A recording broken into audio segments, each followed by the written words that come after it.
e também o princípio da proteção integral e universal.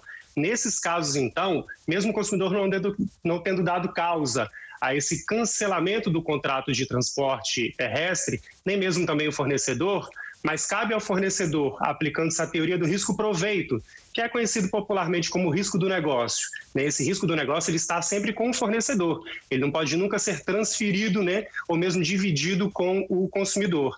Então, nesse caso, aplicando essa teoria do risco-proveito, cabe ao fornecedor restituir integralmente o valor que foi pago pela tarifa, sem a cobrança de qualquer cláusula penal, qualquer encargo, juros ou multa contratual. Ele tem que devolver integralmente tudo que foi pago ao consumidor, e aplicando-se também o princípio da reparação integral dos danos, aquele consumidor que porventura tenha sofrido qualquer dano, seja de natureza material ou moral. Por exemplo, o consumidor ele precisa se deslocar até a rodoviária, muitas vezes ele vem de longe, e paga ali por esse deslocamento.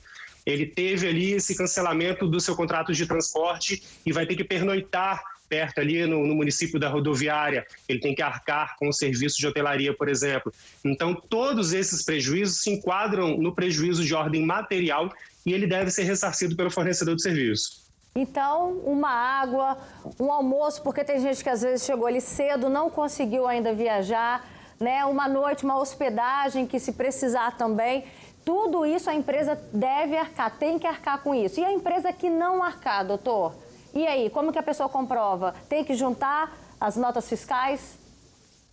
Exatamente, Roberta, muito bem lembrado, porque nesse infortúnio todo que foi causado ali ao consumidor, o fornecedor, como ele tem o risco do negócio atraído para si, ele tem que arcar com todas as necessidades principais ali que o consumidor tenha ali enquanto está aguardando ali a remarcação do seu transporte, ou mesmo um cancelamento e tenha que voltar para sua residência, arcando com isso, ou pernoitar em algum hotel. Tem a questão também da alimentação. Então, essa responsabilidade ela é integral do fornecedor de serviço, no caso, a empresa de transportes. Ela tem que arcar com essas necessidades principais que são básicas do consumidor, inclusive também fornecendo facilidades de comunicação, para que ele possa avisar para as pessoas do destino ou de casa que não vai poder chegar ali de acordo com aquele contrato que foi firmado originariamente.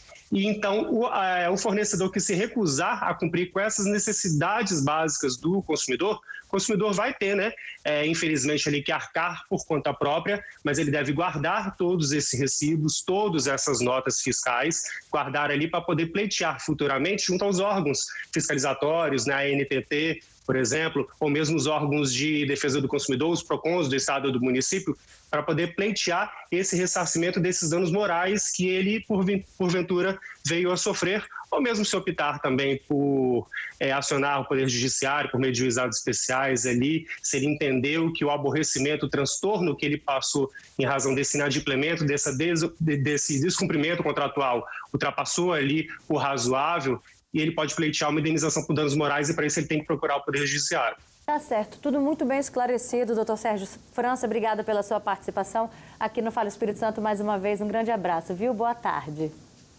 Boa tarde. Gente, olha só, quando a gente tem criança no carro, precisa ter mais cuidado ainda, na verdade eu tenho duas. Olha só o que aconteceu em Vila Velha.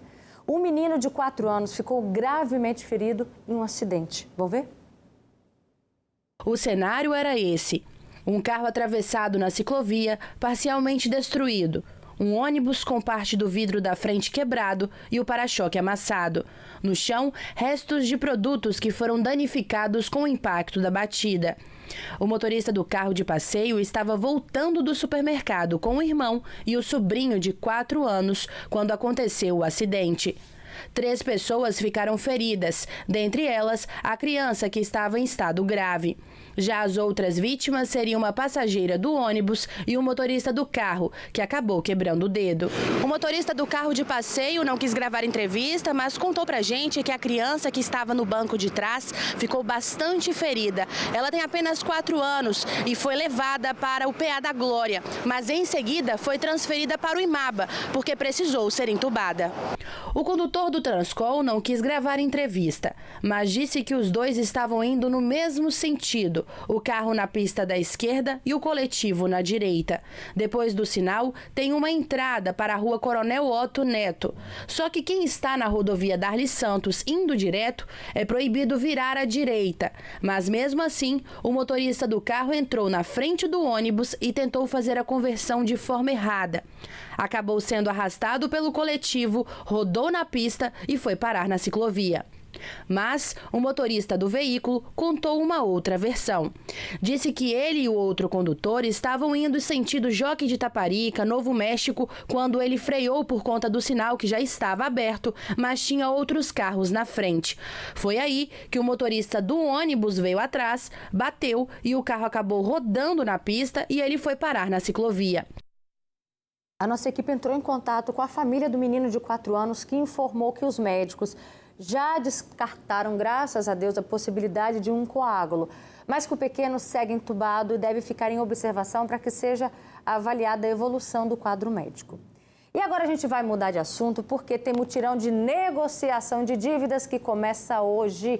Notícia importante para você que quer limpar o nome. Vamos lá para a nossa redação integrada com Thalita Matias. Boa tarde, Thalita. Estamos de azul hoje, hein? Hoje, novembro azul e homenagem aí aos homens. Daqui a pouco, inclusive, a gente vai falar sobre isso aqui no programa. Boa tarde, Thalita. Boa tarde.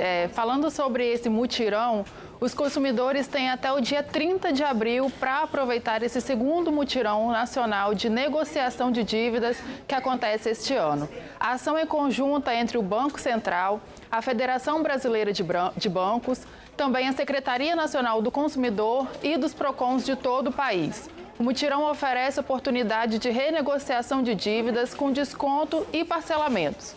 Tudo pode ser feito por meio da plataforma consumidor.gov.br. Neste ano, o mutirão faz um alerta importante sobre o superendividamento e no último mutirão realizado em março foram renegociados 1.700.000 contratos em atraso durante 25 dias. Agora, mudando de assunto, os destaques do Folha Vitória nesta terça-feira. E falando ainda sobre os protestos dos caminhoneiros, em São Mateus, no norte do estado, um grupo de moradores interviu e encerrou a manifestação que acontecia em uma das estradas da cidade. E por conta da paralisação dos caminhoneiros, uma das maiores competições de surf do Brasil precisou ser adiada. O Regência Supertubos começaria nesta terça-feira na Vila de Regência, em Linhares, e uma nova data ainda não foi definida.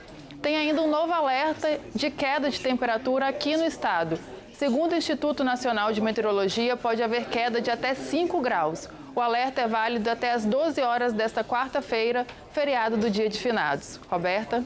Eu achando que eu ia conseguir pegar um solzinho, mas não, né? Pela previsão do tempo aí, tudo pode mudar. Obrigada, viu? Deixa eu só aproveitar aqui, minha diretora está falando aqui, o mutirão de negociação das dívidas vai até o dia 30 desse mês, agora de novembro, tá? Só para consertar aí para o pessoal de casa. Obrigada, Thalita, pelas suas informações, um beijo e até mais.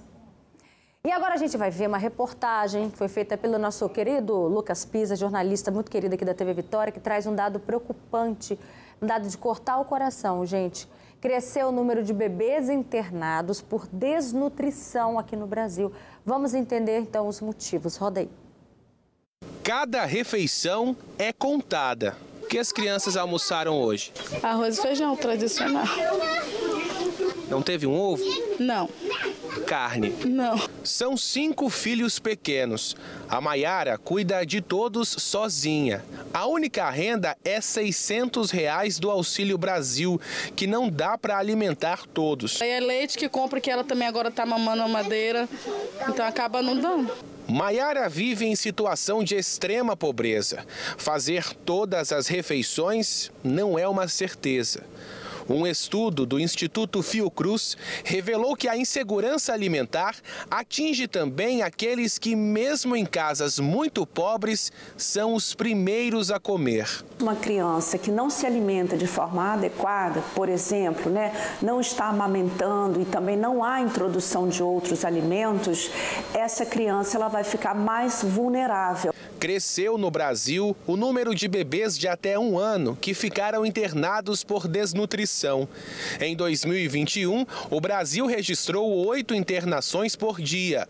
Ao todo, foram quase 3.000 hospitalizações, o maior número em 13 anos. Em 2022, até agosto, a média é de 8,7 internações por dia, alta de quase 10%